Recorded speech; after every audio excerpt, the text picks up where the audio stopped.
Astrindo saat ini memegang dua produk motherboard, di mana salah satunya ada ASRock dan Asus. Saat ini saya akan membahas tentang ASRock.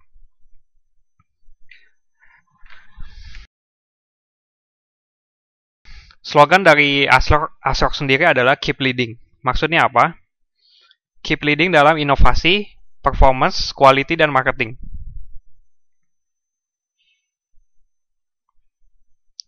Berikut ini adalah company profile dari ASRock. ASRock berasal dari Taiwan. Base-nya ada di Taipei. Dan chairman-nya saat ini adalah Ted Su. Revenue tahun 2012 mencapai 3,380 miliar dolar.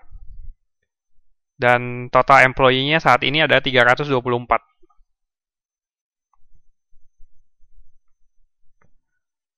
Produk lain dari ASRock itu ada motherboard, server and workstation, IPC, dan barebone PC.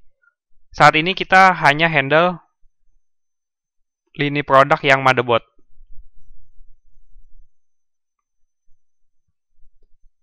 Di tahun 2014, ASRock berhasil menembus top 3 motherboard channel player. Bisa dilihat di peta. Mulai dari kiri itu di Amerika, ASRock sudah masuk top 3. Di daerah Eropa, sudah top 3. Di Asia Tengah, situ juga sudah top 3. Sedangkan di Indonesia, secara datanya memang belum ada. Tapi saya percaya bahwa ASRock itu saat ini sudah dalam posisi ketiga.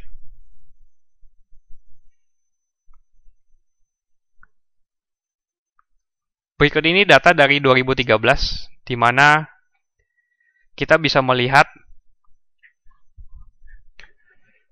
2012 shipment dari Asus sendiri itu 22 juta unit. Sedangkan Gigabyte 19 juta. ASRock 7,7 juta. Sedangkan MSI ini masih 5. Di tahun 2013 shipment, Asus mengalami penurunan cukup signifikan menjadi 20 juta,8. Sedangkan Gigabyte 20. ASRock sendiri mengalami penurunan terkecil, 7,6 juta. Dari sisi market share, Asus itu 27,7%, sedangkan Gigabyte 2,6%, ASRock 10,1%.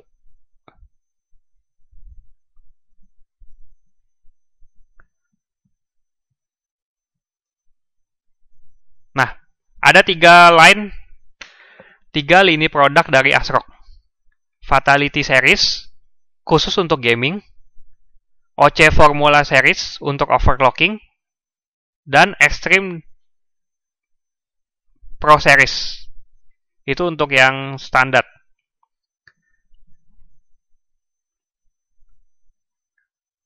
Nah, berikut ini adalah award yang diterima oleh ASRock. Salah satunya yang paling terbaru adalah Tom Software Approved untuk motherboard Z97 Extreme 4,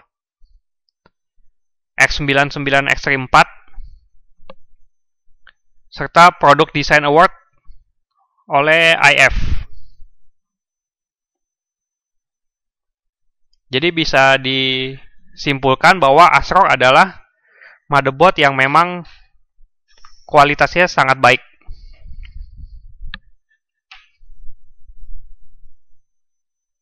Nah, kita masuk langsung ke kompetitor. Other brands yang harus kita waspadai adalah Gigabyte, MSI, ECS, dan Biostar. Secara langsung, yang akan head-to-head ke kita itu adalah ECS dan Biostar dari sisi harga.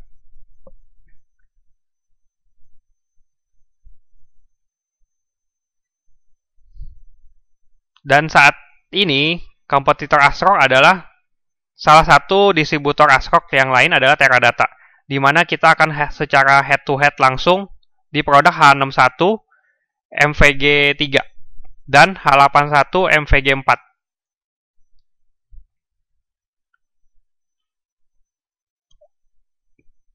positioning ASRock dengan kompetitor lain adalah seperti yang tadi saya sudah jelaskan. ASRock saat ini adalah top 3 motherboard terbesar di dunia. Positioningnya tentunya dengan kualitas yang baik dan harga yang reasonable. Mengapa? Karena kita masih sekitar 10-15% harganya di bawah Gigabyte dan Asus dengan kualitas yang sama. Itulah mengapa harusnya kita bisa menjadi top 2 di Indonesia.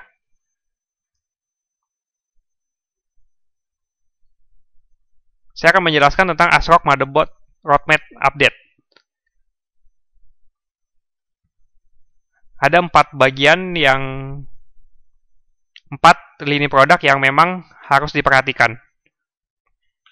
Untuk entry level, H61 dan H81 itu akan masih berjalan dalam tahun ini, di tahun 2015. Sedangkan untuk mainstream, ada B85, H87, dan H97. Sedangkan untuk performance, di tahun 2014 masih ada Z87. Tapi saat ini, tahun 2015, kita akan fokus ke Z97. Sedangkan untuk entusias, tahun 2014 itu masih ada X79. Saat ini, tahun 2015, kita akan fokus ke X99.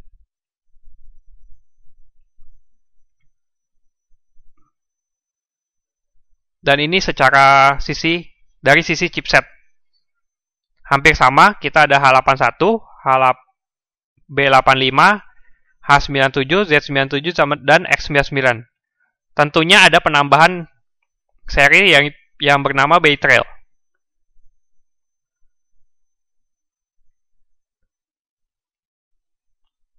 Berikut ini ada roadmap dari AMD. Untuk entry, kita tidak main, langsung ke mainstream, seri A55. Untuk performance, sepanjang tahun akan masih dalam chipset A78. Sedangkan entusias kita ada A88X dan 990FX atau 970. Nah, berikut ini adalah ringkasan dari chipset yang kita pegang.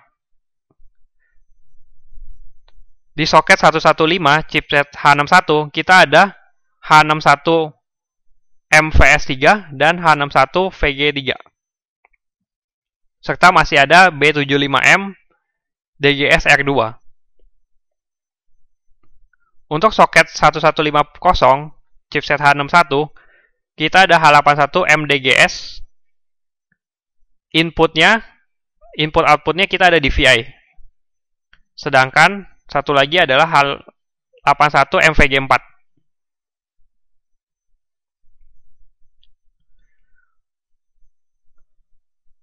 Untuk H81 MDGS DVI ini kita akan eksklusif.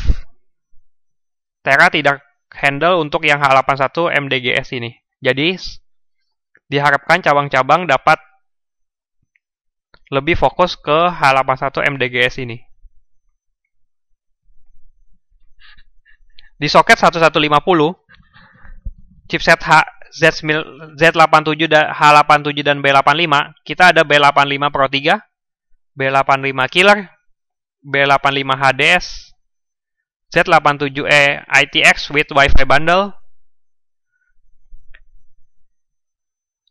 Z87 Extreme 6, Z87 Killer, Z87 Extreme 4, Z87 Pro 4, Z87M ITX, dan H87M semuanya sudah Haswell refresh. Memang dari sisi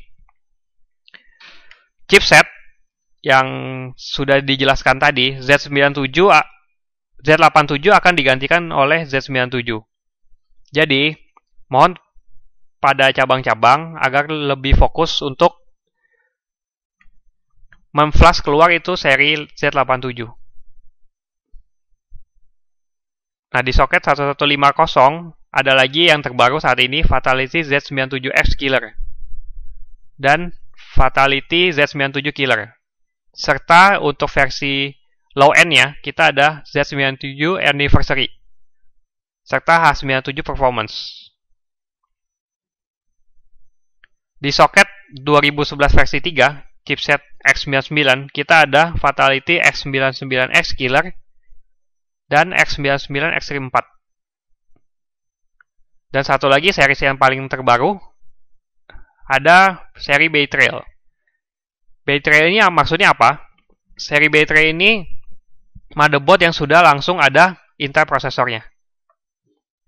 Kita ada seri Q 1900M dan D1800M.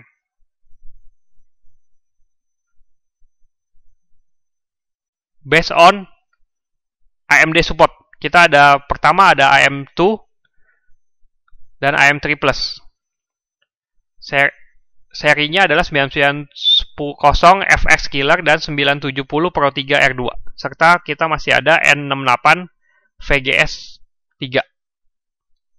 Untuk FM2 Plus-nya, kita ada FM2 A88X Killer, FM2 A88M HD, dan FM2 A58M VG3.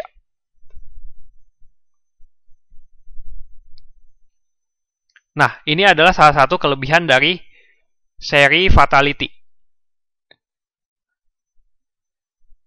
Dia sudah di-embedded dengan E2200 series LAN. Maksudnya apa? Kecepatan dari LAN-nya akan meningkat 5 kali lipat dibanding dengan motherboard yang lain.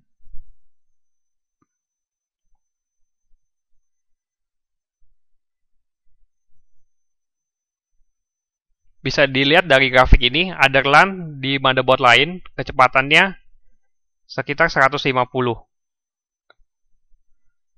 Sedangkan untuk seri Fatality yang memakai Killer E2200, kecepatannya hampir 950. Berarti 5 kali lebih kencang.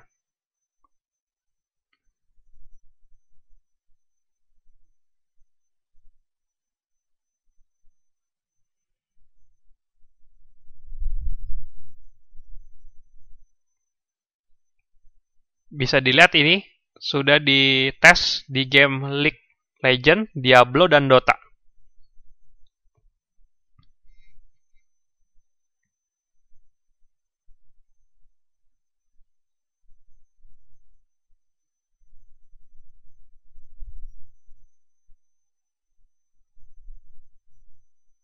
Di seri Fatality ini, dia juga ada kemampuan untuk mempertajam bassnya dengan nama Purity Sound.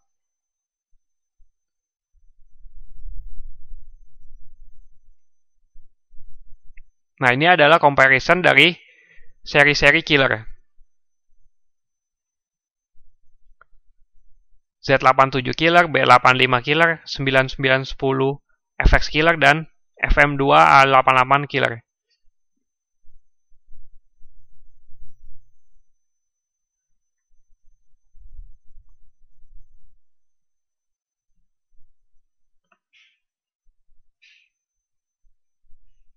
Saat ini saya juga akan menjelaskan apa itu Bay Trail.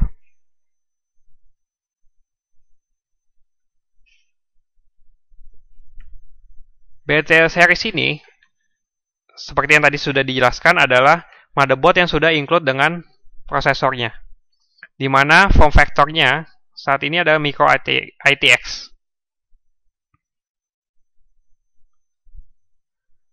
Untuk memorinya, kita support long DIMM dan support Windows 7 32 bit dan 64, serta saat ini Windows 8 32 bit dan 64. Nah, apa kelebihan dari seri Bay Trail ini dibanding dengan kalau kita beli terpisah H81 dan beli dual core CPU? Kelebihannya adalah dari sisi harga. Karena saat ini untuk dual core-nya seri Bay Trail sekitar harga $73. Kalau kita bandingkan dengan harga CPU H61, itu sekitar perbandingannya adalah $95. Jadi ada gap sekitar 15 sampai $20. Inilah yang harus kita manfaatkan untuk menginformasikan kepada dealer-dealer bahwa ada gap harga yang cukup besar di mana dealer akan mendapatkan untung lebih banyak kalau menjual seri-seri B-Trail ini. Nah, berikut ini ada perbandingannya. Saat ini kita ada Q1900M. Q ini adalah quad-core maksudnya. Bisa dilihat grafik outputnya itu sudah lengkap sekali. Ada D-Sub, DVI, dan HDMI. Kalau kita bandingkan dengan grafik outputnya H61 brand lain, dia tidak ada. Maksimal mereka cuma ada D-Sub dan DVI.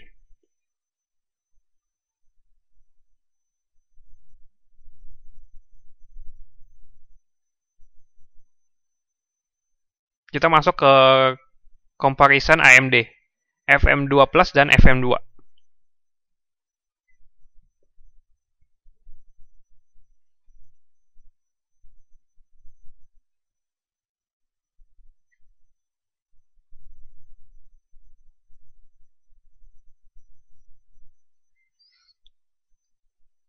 Dan kita masuk ke bisnis strategi. How to sell and target market. Ada 3 yang harus kita perhatikan. Di mana kita pertama harus sasar MD. Karena kenapa? Dengan mengandalkan MD, kita akan mendapat quantity yang cukup banyak.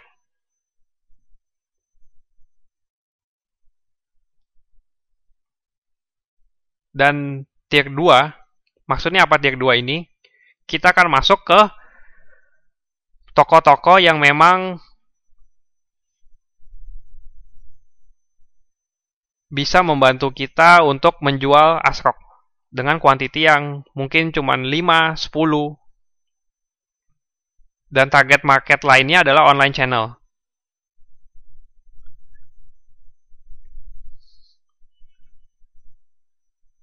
Untuk after sales, ASRock memberikan 3 tahun warranty, di mana 3 bulan pertama kita akan one-to-one, selebihnya akan kita servis.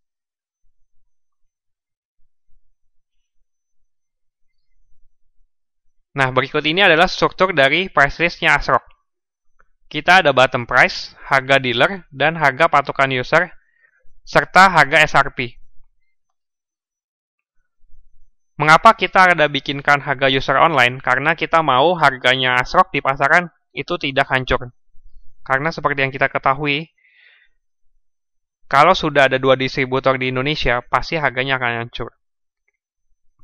Harga hancur akan mengakibatkan dealer-dealer tidak mau main. Itulah mengapa di salah satu price list ASRock, kita ada membuat harga user online. Jadi diharapkan toko-toko online dapat mengikuti harga price list yang ada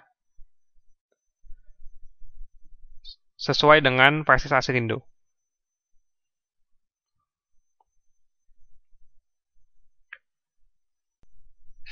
Sekian presentasi dari ASRock.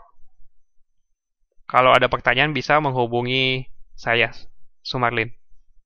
Terima kasih.